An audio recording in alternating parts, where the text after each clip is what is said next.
And we are tracking what rains from Hurricane Joaquin could mean for Notre Dame's game against Clemson. Let's get right to WSBT 22's Pete Byrne. He's live at Clemson, and Pete, looks like the rain has stopped for at least a little while.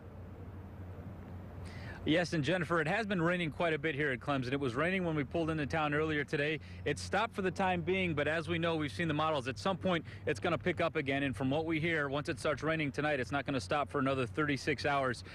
Here, I can tell you this much. I spoke to a Clemson athletic director earlier today. In fact, just got a text from one a few minutes ago, and they said they've met with their school officials, and they are going to play this football game tomorrow night, and they're going to play it at 8 o'clock, and they don't anticipate anything happening that would change that. But we do know that there's a lot of rain still coming in, and I've walked around this campus. We were actually just inside the stadium here about an hour ago and down on the field checking it out. The field drains pretty well, but most of this area has taken up so much water already that it probably can't handle a whole lot more. And when you look at the reports that say it's going to get anywhere between 5 to possibly as much as 12 inches overnight, there's nowhere for that water to go. It's going to puddle up. It's going to create certainly travel difficulties for the fans here. I don't know how you're going to be able to move 80,000 people around in that, as this is a very hilly, mountainous area. So some areas are pretty dry, and then when you get down to the bottom of the hills, it's already starting to puddle up. So we know they're going to play football. We know that the rain is definitely going to impact this football game, and when I come back during our 5 and 6 o'clock hours, we'll talk to the players and the coaches about how they're going to handle that.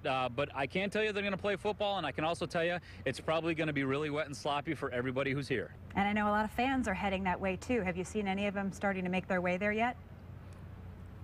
We have seen some Notre Dame fans here. I think a lot of people showed up this morning, taking a 3-day weekend. But again, I also think a lot of people were expecting, since you're down here in the South, to have some nice weather, and we're not getting that so far. It's chilly. It's in the 50s here. I can't say this, though. They're saying this is the toughest ticket in the history of Clemson football. And I think a big reason for that is the fact that there are a lot of Notre Dame fans that have bought some of those tickets up, and now there are not many left to be had. So definitely fans around, both wearing green and blue and gold, and also a lot of orange and purple, as you can imagine. I think despite the weather that we're expecting, that place is going to be 80,000 strong and loud tomorrow night. Yes, it will. We'll hope for the best, Pete. Thanks very much. Well, back here.